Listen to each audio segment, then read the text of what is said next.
আসসালামু আলাইকুম and also good morning. Last কয়েকদিনের এই গ্লোমি ওয়েদারে সব কাজেই একটা লেজি ভাব চলে আসে। আজ খুব সুন্দর সানলাইট দেখে মনে হলো একটু কিছু আঁকি।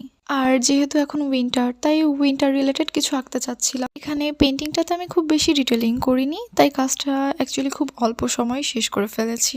জার্নালে এত বেশি সানলাইট পড়েছিল, দেখেই বোঝা যাচ্ছে একদম ঝকঝকে রোদের মধ্যে আমি পেন্টিং করতে বসেছিলাম। অনেকদিন পর পেন্ট করতে বসার জন্য এত ডোরমাস লাগছিল কাজের, মাঝে মাঝে একটু রেস্ট নিচ্ছিলাম, জানালার বাইরে একটু তাকাচ্ছিলাম।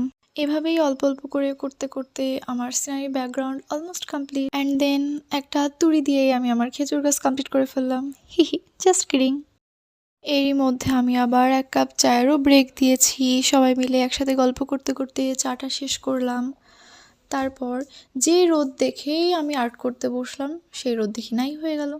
তাই সিনারিতে একটু রোদের আলো ফিরিয়ে আনার জন্য আবার সূর্যি মামাকে এঁকে দিয়েছি। তো আমার আজকের টিউটোরিয়াল এই পর্যন্তই। নেক্সট আরেকটা টিউটোরিয়াল নিয়ে দেখা হবে ইনশাআল্লাহ। আল্লাহ হাফেজ।